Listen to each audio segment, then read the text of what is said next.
Good day everyone. Today we'll be reviewing ASUS's brand new G53JW, which has been pretty highly anticipated. It's the first of its kind in the 15-inch size here to be pretty much cloned after the G73, which has been widely successful. Cooling system on it is very similar, which of course, as all of you have been maybe using G51s or have seen them or been studying them know, it ran pretty hot. This one does not, and we'll talk about that here in some more depth a little bit later.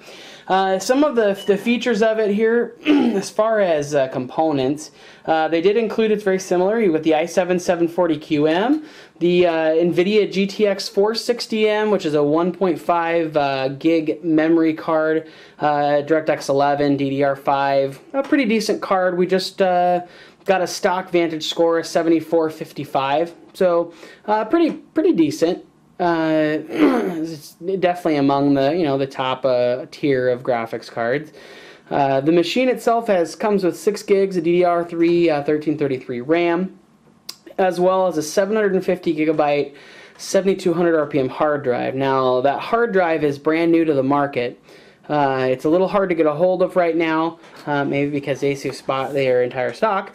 But the machine itself will come with one. It does have space for a second hard drive, and we are getting those brackets so that we can drop that hard drive in. They aren't available yet, but they'll be available soon.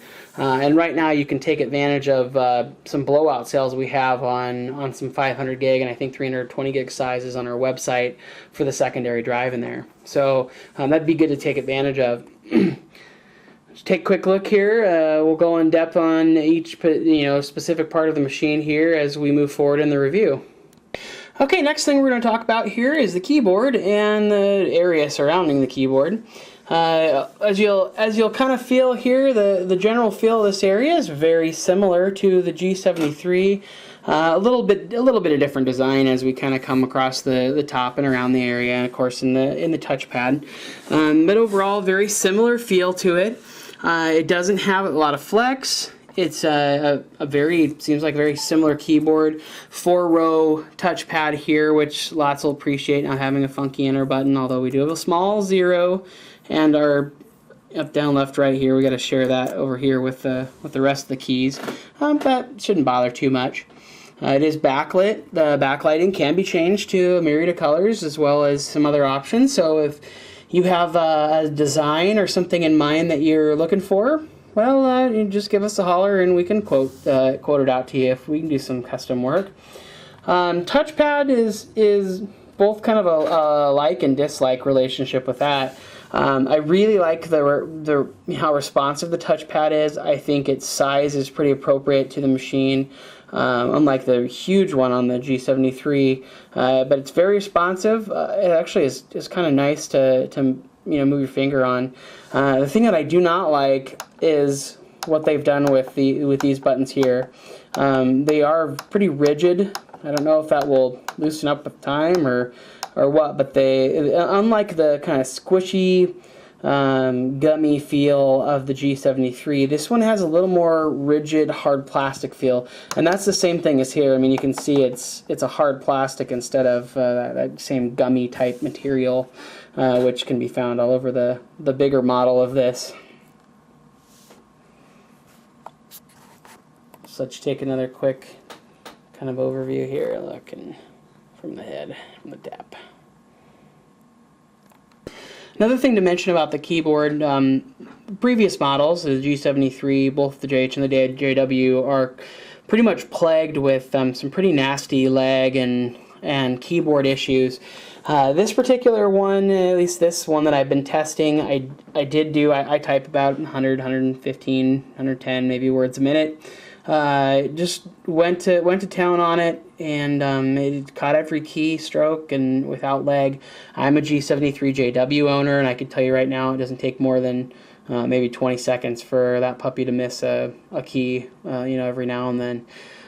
So keyboard is nicer. It was nice to type on. My hands felt comfortable typing on it, so very similar to what we've seen before. But apparently, and hopefully, with the keyboard lag eliminated. Now we're going to take a look at and talk about the lid here on the top. Kind of get a look at the machine as you go around it.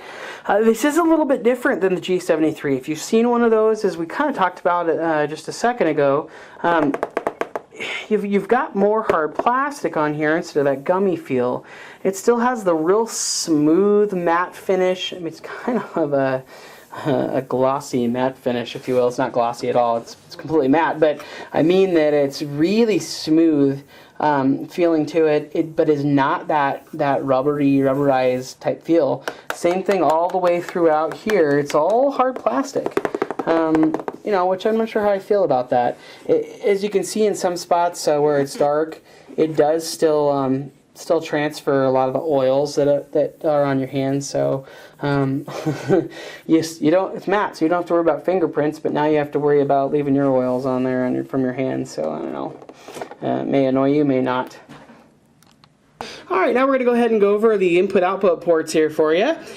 Starting from right to left, we've got the power there, of course. We've got Ethernet, VGA, HDMI. The blue one is USB 3.0. We've got USB 2.0, the microphone, and then the headphone jack. We swing around to the front. We do have some indicator lights here from right to left. We have the Wi-Fi, we've got hard drive, battery, and power. Keep moving to our left, we've got the 8-in-1 card reader. We'll swing around over here, and we've got two USB 2.0s, and then our optical disk drive. Around the back, they do have nothing but, of course, your battery and your exhaust fans. Next thing we're going to run through here is just kind of how some of these buttons work on the screen. Starting from the left here, this is, and we're going to see it come up on the screen here. When I press it, it's just going to say all lights off and all lights on. Because this one doesn't have, like the G73 did, have the blue LED that goes on the bottom, it just has the backlit keyboard. We're going to say all lights off here and all lights on. What's fantastic is that unlike the G73, when you turn the lights back on and off, if you just press this button, they're off. Press the button, they're back on. The G73, you have to cycle through it. When it says everything is on, you actually have to function F4 to get your lights to turn on. So apparently they changed the driver on this one. It'd be nice if they changed it on the future G73s. You know. So what else can we ask for? We've got a turbo button here that's going to click us into entertainment mode, quiet office. Apparently this one, unlike before, looks like this actually corresponds with power for gear, and instead of being a turbo button. Interesting. So this is actually going to be our power for gear super hybrid engine controller, so we can switch between quiet office, and it looks like battery save mode,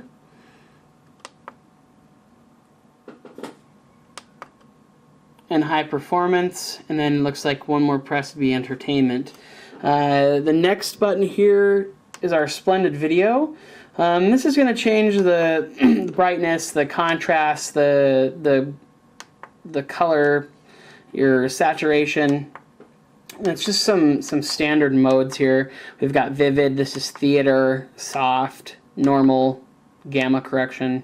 That's what you get. You can play around with them. I think most people probably keep it on normal. You know, for those that really need to tweak their screen, they're probably doing that manually instead of using the Splendid Video from ASUS. As we make our way over to the right, we've just got an indicator light here for our caps lock and our number lock. Number lock first, caps lock second, and a power button. The screen itself, you kind of get a look here. It's designed a little bit differently. The webcam here isn't the little triangle. You got all the way. It's kind of a new design there, all the way across. You get your mic hole there. That's a good looking machine. Get your ASUS there. Now the screen itself is pretty decent. It is an AUO 15ED screen, so it's actually a somewhat decent screen. It looks like it. You know, it's not the brightest top end that I've seen. It's probably in my top 3. screen, so it's good. It's a full HD screen, 1920 by 1080. You've got pretty reasonable, I would say maybe even above average viewing angles, because even from, we don't get much wash. We probably only get 20% brightness reduction even at very wide angles. So your viewing angles actually are pretty decent. Unlike a lot of other screens will wash out real bad as we get this far. But I can actually still read everything on the screen, and it doesn't actually look too bad. You know, so despite the glare, of course, but you know, your eyes get used to that.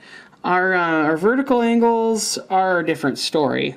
You probably get, before we pretty much lose almost all image, you know, we're probably only at that angle there. I mean, that's maybe 10, 15, 20%. So your vertical angle's not as great. The nice thing, this laptop does tilt back a lot further than the G73 does. If you look at it, you know, your lip here isn't as high, not as far back as it was on the G73. So you actually get a little more tilt than we did on the other one. So you can see here, we can, you know, straight up to really tilt it back like a lot of other laptops, which, you know, I understand is important for a lot of people that use them on their lap and use them that way. But overall, it's a decent screen. It's a good looking screen, good blacks. It's pretty bright. It's, you know, like I said, probably in my top 3 screens that we've seen this model season.